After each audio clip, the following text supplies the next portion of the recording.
spectacular blasts like this are very much part of the normal scene in the Hunter's open-cut mine.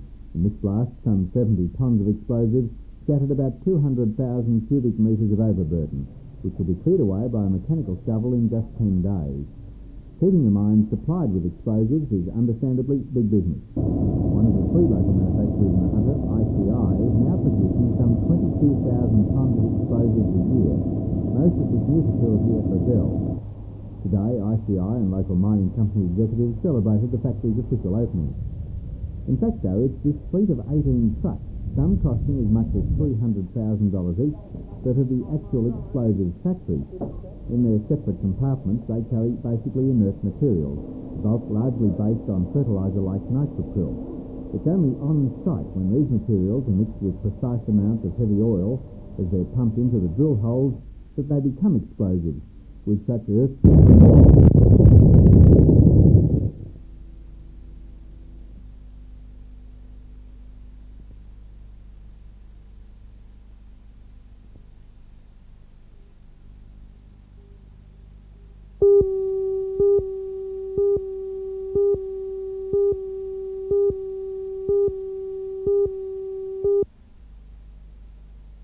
I think Western's to be admired over the last 10 years, the way that they've continually got into the grand final, and I respect them for that. But that's about to come to an end, they're winning. Where will you win it? I think we'll win it up front. We've got three good men up front, and plus we've got a balance of youth, experience, and I think that's going to make a big difference for us. Tim, you played with the Bluebells a few years ago, but it's been a long while between drinks for a grand final win. I think it has been, yeah, Lee, and it's about time it happened for us. How many years? It's 21 that I know of since I played in the grand final for West Wallsend, and we lost then, but we'll alter that. Western's strength, where do you have to beat them to win the match? I think Western's strength is that they've got players that's been to the grand final, and they're obviously going to know what it's all about, and it's my job to make sure that our younger players have that knowledge before Sunday.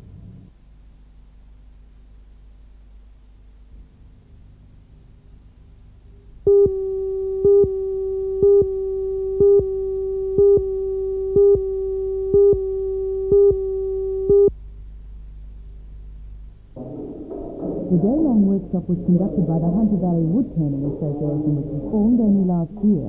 The society boasts around 120 members who meet once a month at the Technical College. According to President Mr. John Beckley, those who the society itself is an unqualified success. 76% of players participate on tool shaping, innovative and creative training, between centres, trade place, and and finishing. Two lectures were held throughout the day, one on shaping and the other on a new process, the microwave drying of green timber. Mr. Beckley says because of today's success, the Society will hold more workshops within the next 6 to 12 months and plan on holding an exhibition of their work around the next few years.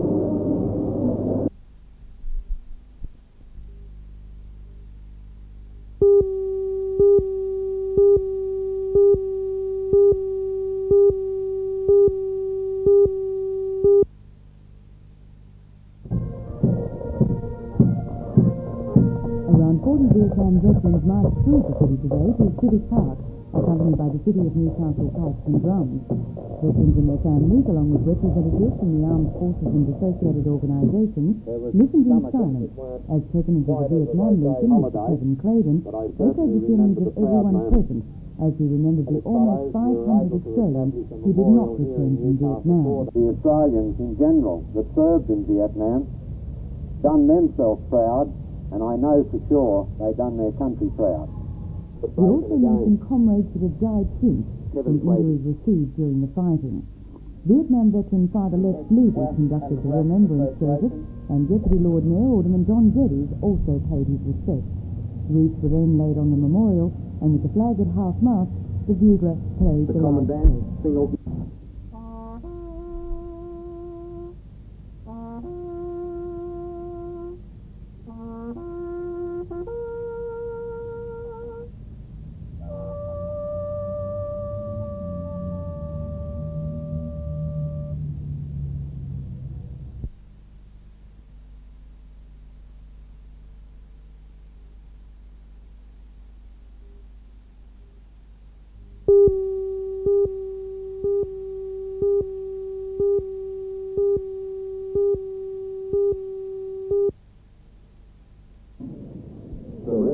Dust was the social event of the year at Mount Penang.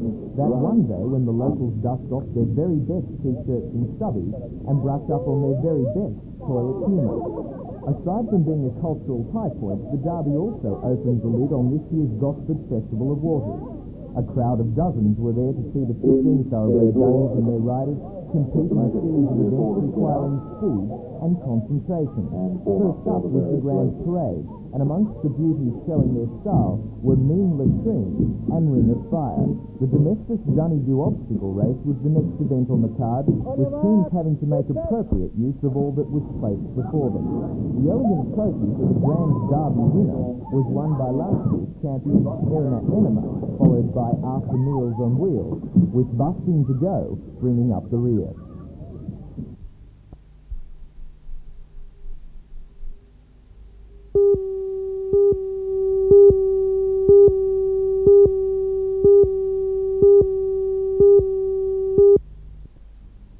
The command centre for this simulated disaster was located deep in the heart of the Olney State Forest west of Lake Macquarie. More than 120 state emergency service volunteers sitting on the central coast pitted themselves against the wilderness. The aim to cope with unexpected problems. The other aim of the exercise was to test the service's equipment, such as the radio gear. The volunteers were faced with two hypothetical emergencies: the rescue of 20 injured campers last night, and today the search for radioactive remnants of a satellite that crashed. According to Public Relations Officer Greg Mooney, the SES passed with flying colours. Well, the service has learnt over this weekend that we can conduct a full-scale search and rescue through some very heavily timbered country, and that can be used to assist the police in missing persons and property.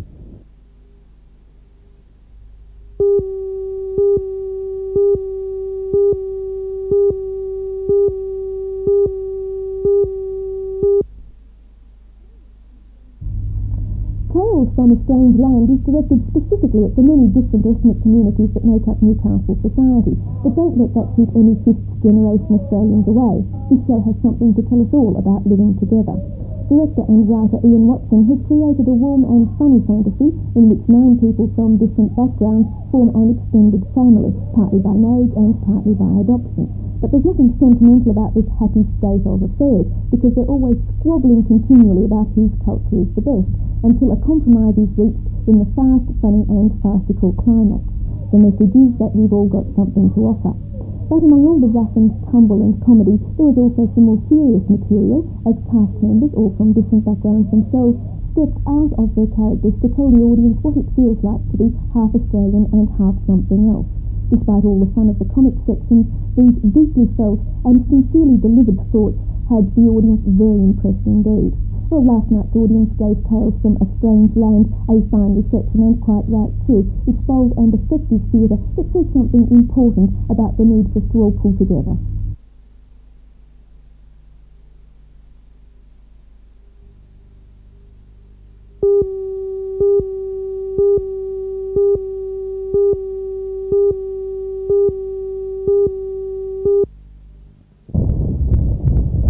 Police say the accident occurred about 8:15 this morning when 23-year-old Carolyn Tillage of Largs, driver of the Toyota Camry, lost control of her vehicle while attempting to overtake another car. The vehicle struck a telephone pole. Fire brigade, ambulance and police rescue attended the scene of the accident. Police say the driver was killed instantly, but her 16-year-old sister, Catherine Tillage, was trapped inside. It took half an hour to remove the roof of the vehicle, after which she was rushed to the intensive care unit of the Mater Hospital with abdominal, head and limb injuries. Her condition was described this evening as serious.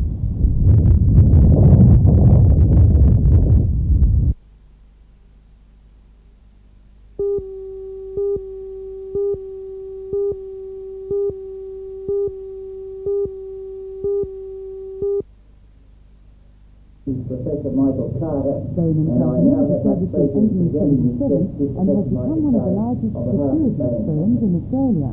Chairman Mr. Jim Bain, who officially opened the new office, also presented a cheque for $500 to Professor Michael Carter of the University of Newcastle to endow an economics prize from the Course of Business Finance in the Faculty of Economics and Commerce. Mr. Bain, who is also chairman of the Sydney Stock Exchange and the Australian Associated Stock Exchanges, says the country's economy is picking up and Australians are starting to think about investment more.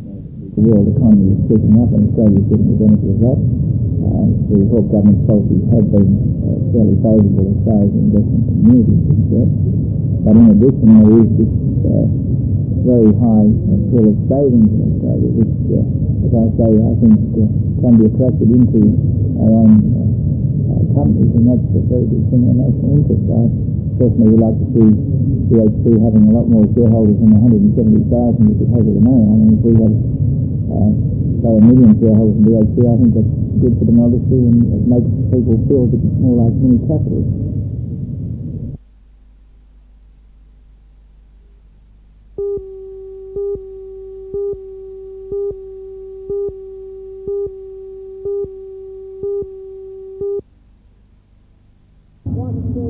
Last night, it was the junior chairman who received expectations for the festival. According to chairman of the Little Athletics Sector, Mr. Norm Johnson, this will be the second year the festival has been held, and he says already the reputation of the Macquarie Stores Club has been boosted. Last year, the club's Little Athletics Section won the country title, the first time for a northern New South Wales club. Mr. Johnson says that win has attracted quite a number of Sydney clubs to compete in this year's festival. A wide range of sports are included in the 2 days: golf, tennis, soccer, equestrian events, bowling, archery and surfboard race, to name a few.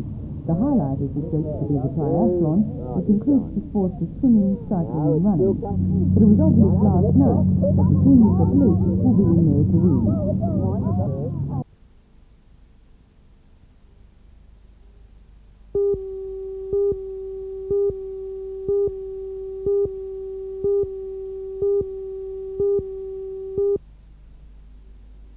The selection of the apprentices was a long and time-consuming procedure for the committee members who received the nominations, gathered data from technical colleges and employer sources to the eventual interviewing by the judging panel of 67 finalists.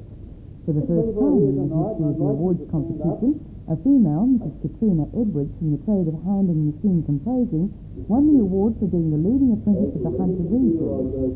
A special award was also made to Mr. Sigrid Blyton from the electrical trade. Before making the award, the Director of Apprenticeship in the State's Department of Industrial Relations, Mr. Phil Darby, had this to say. To determine whether it would be feasible to use the Hunter Valley Training Company State Dockyard facility, which is currently providing training for out-of-state apprentices only, to also provide the training component in the metal fabrication for apprenticeship course.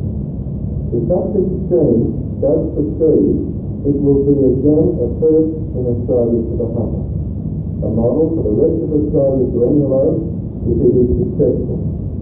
And the measure of its success will be the placement rate of the graduates into apprenticeship.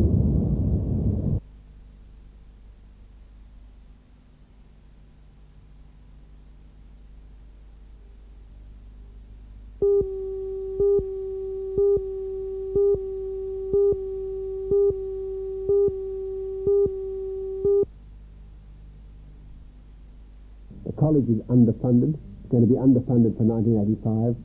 Its funding will be shorter next year than it has been this year. So there's a real financial crisis facing them in terms of dollars per student. Secondly, the students themselves are annoyed because their teach allowance is dropping further behind the unemployment benefit, and they talked to me about that and about a few other matters.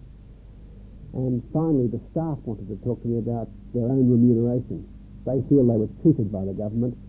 The government has avoided paying them some of an amount which was awarded by Mr. Justice Leduc earlier this year. The government used a fiddle, and the lecturers have told me that some people who retire between now and February will lose some of that pay for the rest of their lives. It'll affect their superannuation levels.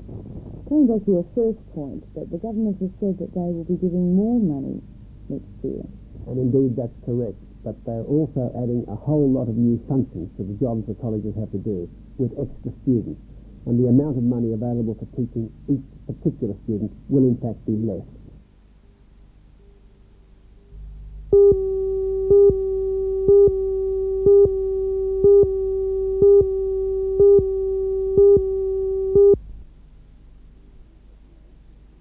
I have no axe to grind at all on this. What I feel is that people have been misinformed. You have a rescue helicopter. It is sitting in Sydney in a hangar at the present moment as it left Newcastle. It is available to return immediately to the Hunter Valley. It did an adequate and fine job while it was here. The Hunter Valley needs the helicopter and it needs it now. It's half the cost of one of these long ranges that they've proposed, and really I feel that the long range is being proposed simply so that one of the surf life-saving people can go along for the ride in the ambulance function. Mr. Boneo wrote to Alderman Tate saying he wished to comment on statements regarding the availability of a rescue helicopter for the Hunter Valley. Mr. Boneo said that as the largest helicopter operator in Sydney, he found it strange that he was not approached by the people concerned. He said, in fact, that he had to spend considerable time attempting to make inquiries only to find out that the service's requirements had been met. But Director of the Helicopter Rescue Service, Mr. Terry Mulville, says there are valid reasons why such a choice had been made. Well, I believe the helicopter that we did have is sitting in a hangar in Sydney, but most certainly not waiting to come back here. I believe that, that's up to the operator that owns it, and he hasn't made any overtures towards us to bring it back. And do your crewmen just want to go along on a jaunt? Well, that's been asked of me twice this week, and let me tell you that there's not much of a jaunt getting out of bed at 2 o'clock in the morning and going off in the middle of the night somewhere, but we have very, very strict safety rules, very, very strict rules in relation to our insurances, and also our crewmen are cross-trained to back up any particular role that they may occur. They're not purely medical, they're not purely rescue, they're equipped to operate in the full role of operations. Earlier today, Newcastle Deputy Mayor Alderman Don Geddes expressed his concern that the continuing rumours and allegations regarding the selection of the helicopter were damaging to the reputation of the service. Let's face it, it's the people in the region who are entitled to receive a proper and adequate service. And if it's not organised properly by the helicopter people, if they don't obtain the right helicopter, well, then it's the people in the community who in fact suffer. And I think the community will accept that situation.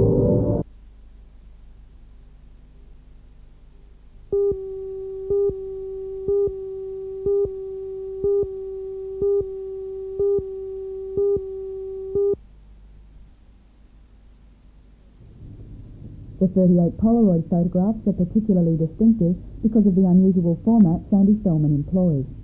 Measuring 50 by 60 centimetres, they are produced by a special camera, which is one of 5 in the world that produces instant pictures of this size. Assistant Director of Newcastle Region Art Gallery, Mr. Andrew Sayers, explained the characteristics of the process. This large format extraordinary amount of detail in the image photograph, and associated with that is an intense richness of colour. What are the distinguishing features of Sandy Spellman's work? Highly constructed images using lots of old materials, antique fabrics. She also includes anything with an interesting and rich texture.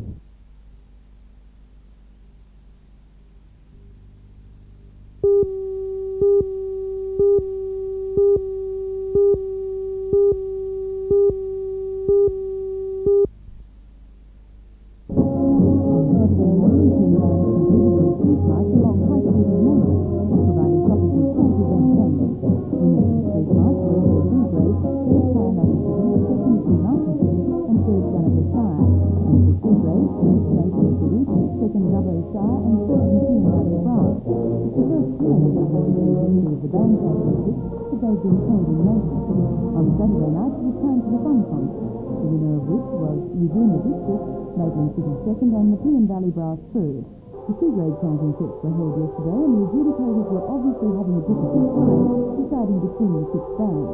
One band, however, Warwicktown Medical, had dropped out of the competition, leaving the field free for the new two-grade state champions, Burwood Brass, to take out first prize, with Maitland City coming in second and the Peon Valley Brass third. Champion drum major is John Cullinan from Maitland City. Organisers say the two-day event was a terrific success and praise the support given to the championships by the Maitland City Council.